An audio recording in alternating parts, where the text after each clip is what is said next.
కేంద్ర బడ్జెట్ అన్ని వర్గాల వారికి బాగుందని బీజేపీ విశాఖ పార్లమెంట్ జిల్లా అధ్యక్షులు ఎంఎంఎన్ పరశురామరాజు తెలియజేశారు. విశాఖలోని బీజేపీ పార్టీ కార్యాలయంలో జరిగిన మీడియా సమావేశంలో పరశురామరాజు మాట్లాడుతూ వికసిత్ భారత్ లక్ష్యంగా బడ్జెట్ కేటాయింపులను చేశామని తెలిపారు. పేదరికం లేని సమాజం, రైతులకు పూర్తి సహకారం, తక్కువ ఖర్చుతో విద్య, వైద్యం, నైపుణ్య శిక్షణకు పెద్దపీట వేశారన్నారు. వ్యవసాయం, ఎంఎస్ఎంఈ పెట్టుబడులు, ఎగుమతులకు ప్రోత్సాహం అని పేర్కొన్నారు. మధ్యతరగతి వర్గాలకు టాక్సేషన్ చాలా ఉపశమనాన్ని ఇచ్చిందని తెలిపారు. వార్షిక ఆదాయ పన్ను పరిమితి 12 లక్షలకు పెంచడం హర్షణీయమని తెలిపారు. జీన్ బ్యాంక్తో ఆహార భద్రత లభింపచేశారన్నారు. ఎలక్ట్రికల్ వాహనాల ధరలు తగ్గే చర్యలు బాగున్నాయని, లిథియంపై టాక్సేషన్ తగ్గించారని వివరించారు. 6 లైఫ్ సేవింగ్ ఔషధాలపై కస్టమ్స్ డ్యూటీ ఎత్తివేశారన్నారు. ప్రతి జిల్లాకు క్యాన్సర్ చికిత్స కేంద్రాలను ఏర్పాటు చేశారని, ఇన్సూరెన్స్ లో 100% విదేశీ పెట్టుబడులకు అవకాశం ఉందన్నారు. వైద్య విద్యలో 10,000 వరకు సీట్లు పెంచారని, దేశంలో 50 టూరిజం ప్రదేశాలలో అభివృద్ధి చేస్తున్నట్టు తెలిపారన్నారు. కిసాన్ క్రెడిట్ కార్డుల పరిమితి 5 లక్షలకు పెంచారన్నారు. న్యూక్లియర్ ఎనర్జీ మిషన్ కింద నిధులు కేటాయింపులు చేశారన్నారు. జలజీవన్ మిషన్ ను జగన్ ప్రభుత్వం ఉపయోగించుకోలేదన్నారు. మరో అవకాశంగా 2028 వరకు పొడిగించడాన్ని స్వాగతిస్తున్నట్టు తెలిపారు. దేశ అభివృద్ధికి దోహదపడే బడ్జెట్ గా అభివర్ణించారు. రాష్ట్రానికి 7 నెలల్లో 3 లక్షల కోట్లు కేటాయించారని స్పష్టం చేశారు. నరేంద్ర మోడీ గారి సారథ్యంలో మన ఎంతోసారి మన ఫైనాన్స్ మినిస్టర్ నిర్మలా సీతారామన్ గారు బడ్జెట్ ప్రవేశపెట్టడం జరిగింది. ఈ బడ్జెట్ అన్ని రంగాల్ని కలుపుకుంటూ అభివృద్ధి పదాలు నడిపించే విధంగా ఈ బడ్జెట్ ఉంది. వికసిత్ భారత్ అనే నినాదంతో సబ్కా సాత్ సబ్కా వికాస్ అంటే ప్రతి ఒక్కరు అభివృద్ధి చెందాలనే నినాదంతో ఈ బడ్జెట్ పెట్టడం జరిగింది. దీనిలో ముఖ్యంగా వికసిత్ భారత్ అంటే ముందు గురిజాడ అప్పారావు గారు చెప్పినట్టు దేశం అంటే మట్టి కాదోయ్, దేశం అంటే మనుషులేనో చెప్పిన విధంగా ప్రజలు బాగుంటేనే దేశం బాగుంటుంది. ప్రపంచ దేశాల్లో నెంబర్ 1 స్థానానికి వెళ్ళాలంటే దేశ ఆర్థిక అభివృద్ధి పెరగాలనే ఉద్దేశంతో అట్టడుగు వర్గాల వాళ్ళకి బడుగు బలహీన వర్గాల అభివృద్ధి కోసం పథకాలు పెట్టడం చాలా పథకాలు పెట్టడం జరిగింది.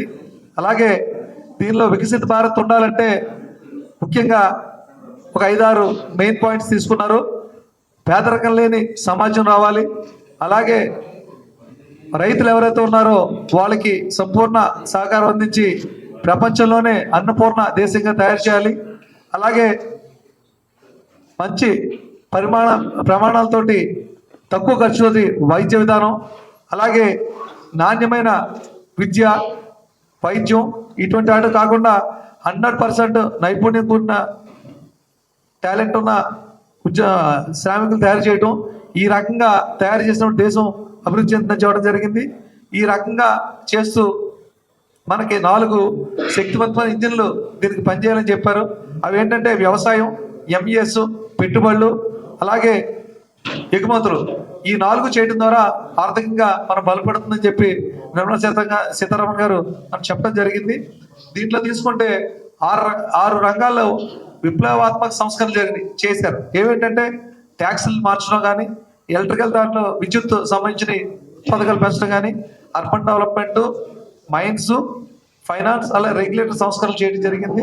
దీని ద్వారా మనకి చాలా ముఖ్యంగా తీసుకుంటే ఎంప్లాయీస్లో ఎప్పటి నుంచో ఎదురు చేస్తున్న ట్యాక్సేషన్, ప్రతి వాళ్ళు ఇన్కమ్ ట్యాక్స్ ఎక్కువైపోతుందన్న ఫీల్ అయిన టైంలో ఈరోజు నిర్మలా సీతారామన్ గారు నెలకి ₹1,00,000 సంపాదించుకునే సామాన్యంగా మనవాడు కూడా ట్యాక్స్ కట్టలేని విధంగా ₹12,75,000 వార్షిక ఆదాయం ఉన్న వాళ్ళు ఎవరు కూడా ట్యాక్స్ కట్ట అవసరం లేదు. అలాగే 82 అంశాలపై సోషల్ వెల్ఫేర్ చేస్తానని తీసేయడం జరిగింది. మన భారతదేశం టాయ్ హబ్గా చేయాలని చెప్పి బొమ్మల తయారీలో మన భారతదేశం అగ్రగామి ఉంచాలని చెప్పి ఆలోచించడం జరిగింది. అదే పదంలో మన పక్కన ఉన్న ఏటు కొప్పాక బొమ్మల్ని దాంట్లో ప్రాధాన్యత ఇచ్చారు. అలాగే సీనియర్ సిటిజన్లకి టీడీఎస్, టీసీఎస్ ట్యాక్స్ ఏదైతే కడుతున్నారో దాని రిబేట్ 50,000 వరకు ఉంది. దాన్ని 1 lakh వరకు పెంచడం జరిగింది. అలాగే బిఎన్ఎస్ పూర్తోటి కొత్త ట్యాక్సేషన్ కూడా రూపొందించుకోబోతున్నారు. అలాగే జీన్ బ్యాంక్ అని పెట్టారు. దాని ద్వారా మన ఆహార భద్రత ఎలా మెరుగుపరుచుకోవచ్చు అనే విధంగా కూడా ఆలోచిస్తున్నారు. అలాగే ఎలక్ట్రికల్ వెహికల్ పర్యావరణం కాపాడుకోవడం మనందరం కర్తవ్యం కాబట్టి ఎలక్ట్రికల్ వెహికల్స్ ఇవాళ చూస్తుంటే చాలా ఖర్చుతో కూడింది. ఎందువల్ల అంటే లిథియం అనేది ఎక్కడి నుంచో మనం ఇంపోర్ట్ చేసుకుంటున్నాం. దానివల్ల మనకి కార్లు కాస్ట్ పెరుగుతుంది, తగ్గాలని చెప్పి దాని మీద ట్యాక్సేషన్ అంతా కూడా తగ్గిస్తుంది జరిగింది. దీనివల్ల మనం మన ఈవీ వెహికల్స్ అన్నీ కూడా మనకి ప్రైస్ తగ్గుతాయి. అలాగే మెడికల్ రంగం చూస్తే 6 లైఫ్ సేవింగ్ ఏదైతే ఔషధాలు ఉన్నాయో దాని మీద కస్టమ్ డ్యూటీ తీసేయడం జరిగింది. అలాగే ప్రతి జిల్లాలో కూడా ప్రతి జిల్లా ఉన్న ఆరోగ్య కేంద్రంలో క్యాన్సర్ సెంటర్స్ ను పెట్టడం కోసం ఆమోదించడం జరిగింది. అలాగే మహిళలకి డ్వాక్రా మహిళలకి అందరూ కూడా క్రెడిట్ కార్డ్స్ ఇవ్వడం జరుగుతుంది. అలాగే స్టేట్ మౌలిక సదుపాయాల కోసం 1,50,000 కోట్ల రూపాయలు బడ్జెట్ ఇవ్వడం జరిగింది. అది 50 సంవత్సరాల వరకు ఇంట్రెస్ట్ పే చేయక్కర్లేదు. అదేవిధంగా ఇన్సూరెన్స్ సెక్టర్ తీసుకుంటే 100% విదేశీ పెట్టుబడులు అనుమతించింది. అలాగే మెడికల్ ఎడ్యుకేషన్ చూస్తే ఒక 10,000 వరకు సీట్లు పెంచడం జరిగింది.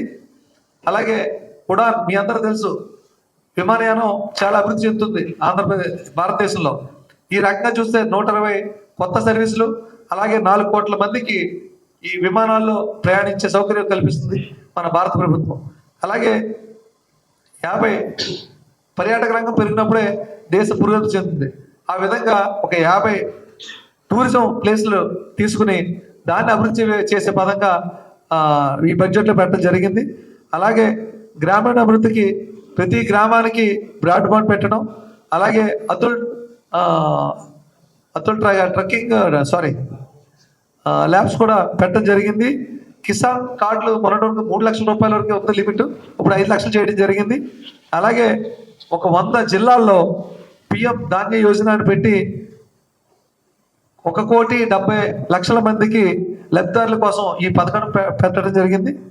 అలాగే ఆర్టిఫిషియల్ ఇంటెలిజెన్స్ కానీ ఐఐటి కానీ డెవలప్ చేయటం, అలాగే మ్యారిటైమ్ డెవలప్మెంట్ బోర్డుకి 25,000 కోట్లు ఇవ్వటం, ఇలాగా న్యూక్లియర్ ఎనర్జీ మిషన్ ఏర్పాటు చేయటం. ఈ రకంగా అటు వ్యవసాయానికి, అలాగే యువతకి, అలాగే ఎంప్లాయీస్కి, అలాగే హౌసింగ్ స్కీమ్స్ అని ఇలాగ చాలా రకాల అవకాశాలు, అభివృద్ధి పనులు ఈ బడ్జెట్లో పెట్టడం వల్ల ఇది సామాన్య మానవుడికి అందుబాటులో ఉందని మనందరం తెలుసుకోవాలి. అలాగే గత ప్రభుత్వంలో జల్ జీవన్ మిషన్ ఏదైతే సెంట్రల్ గవర్నమెంట్ వచ్చిన స్కీమ్ ఏదైతే ఉందో దాన్ని ఎవరు కూడా మన పాత ప్రభుత్వం జగన్ గారి ప్రభుత్వంలో దాన్ని ఉపయోగించుకోలేదు. దానివల్ల దీన్ని 2028 వరకు ఈ స్కీమ్ని పొడిగించడం జరిగింది.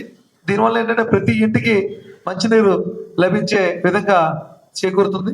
ఈ రకంగా నరేంద్ర మోడీ గారు, నిర్మలా సీతారామన్ గారు అందరూ కలిసి భారతదేశ అభివృద్ధికి మంచి మంచి పథకాలతో పాటు ఈ బడ్జెట్ పెట్టడం జరిగింది. ఈ బడ్జెట్ మంచి బడ్జెట్ ఇచ్చినందుకు నిర్మలా సీతారామన్ గారికి, అలాగే నరేంద్ర మోడీ గారికి ప్రత్యేక ధన్యవాదాలు తెలియజేస్తున్నాను. ఈ అవకాశం ఇచ్చిన మీ అందరికి కూడా కృతజ్ఞతలు తెలియజేస్తున్నాను.